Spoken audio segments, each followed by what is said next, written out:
We're gonna make chocolate chip cookies. The first ingredient is 3/4 of a cup of white sugar. I am going to use a 1/4 cup 3 times. And to measure white sugar, you're gonna scoop the white sugar into the measuring cup so that it's heaping, and then you're gonna level it off with the flat edge of the knife.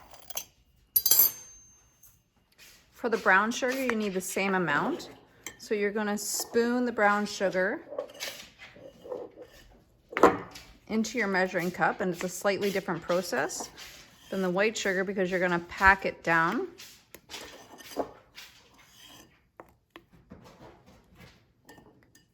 And when you flip the measuring cup into the bowl, the brown sugar will hold its shape. So we have 3/4 of a cup brown sugar and 3/4 of a cup white sugar.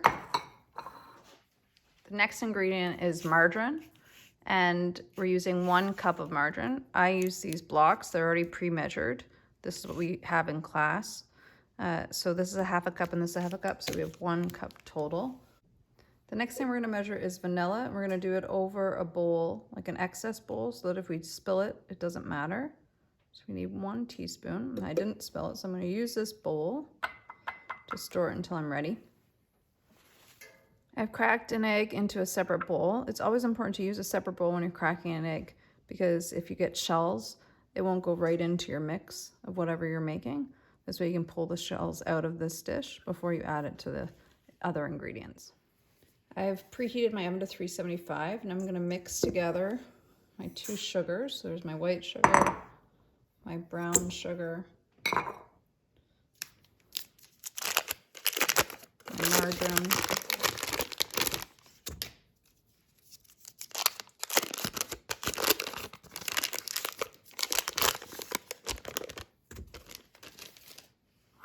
my 1 teaspoon of vanilla,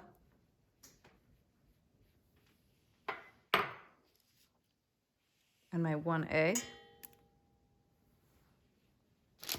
I'm going to use electric hand mixer to combine these ingredients.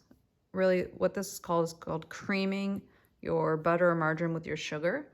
I'll show you what it looks like when it's done. I'm going to start on a slow speed and then gradually raise up to the higher speed, just so that I don't spray everything everywhere. This is partially done. I just wanted to point out that if you don't have a hand mixer, you can use the back of a spoon, like a wooden spoon, and push the butter up against the sides of the bowl to mix it in with the sugar. So that's another option. I've finished mixing the ingredients, so it's smooth. It's a light color when it gets creamed together with the margarine. And we're ready to add our other ingredients. Our next ingredient is flour. Because I'm using these skinny canisters, I'm going to use the 1/4 cup again. But this measurement of flour is 2 1/3 cups. So that's 2 full cups plus 1/3. Oftentimes people confuse it with 2 1/3 cups, but it's actually 2 cups of flour and 1/3. When you're measuring flour, you're going to do similar technique as you did with the sugar. You're going to get a heaping measuring cup full, and then you're going to level it off with the flat edge. With baking, it's really important that you do exact measurements. I've measured my 2 1/3 cups white flour. Now I'm going to measure my baking soda. To do that, I need a teaspoon, measuring spoon, and I'm going to use this edge of the box to level off my baking soda. Like that. And then I want to work out any of the clumps that are in it. Then I need 1/2 teaspoon of salt.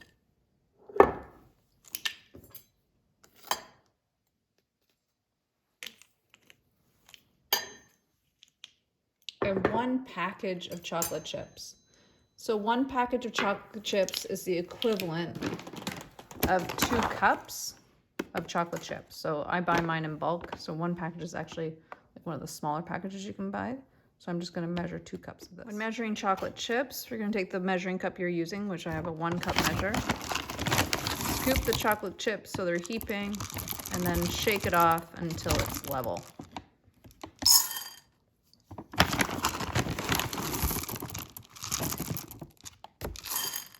Now that we have our next round of ingredients measured, we're going to start adding them to our sugar, margarine, vanilla, and egg mix. So this is the flour. We're going to add 2 1/3 cups. 1 teaspoon of baking soda. 1/2 teaspoon of salt. And the chocolate chips.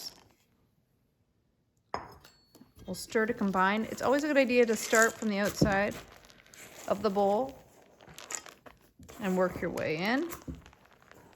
I will combine this and show you what it looks like. So this is what the dough looks like when you're done. It'll be what you might perceive as dry or even crumbly. But what happens is when you make the scoops for the cookies, it sticks together and clumps together. So that'll be the next step, and I will show you. But don't worry if this is what your dough looks like. This is just right. Okay, the next step is to scoop your dough onto our trays. So I have here a portion scoop. You can use these if you have one. If you don't, that's okay too. The size of this is 1 tablespoon, so that means that every cookie is going to be the same size, which is helpful. You can also use 2 spoons and bring them together and scoop them. As a last resort, you can use your hands. If you use your hands too much, your hands are warm and they change the consistency of the margarine, so you want to be careful with that. But you can do it. Just when you're doing it, keep the contact with the dough as minimal as possible. Like, just don't play with it too long. So with the portion scoop, I'm going to scoop up the dough and then push it against the side. That'll help keep it together. And then I'm going to put that scoop on my cookie sheet that already has parchment paper on it. You can use parchment paper if you want. You don't have to.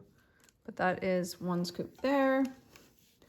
And then as I put the rest of them on the tray, I want to spread them out enough that they're not going to merge together.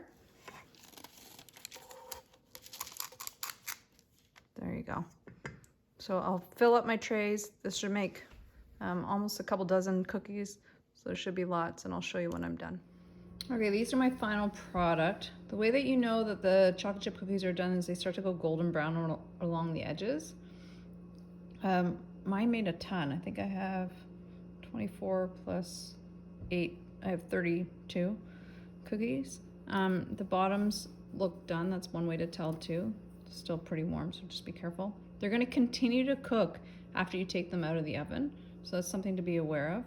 And if you leave them in too long, like if the tops are golden brown, they turn rock hard by the time they cool. So I'm going to put these on a cooling rack, and then I'll share them with my family. So enjoy.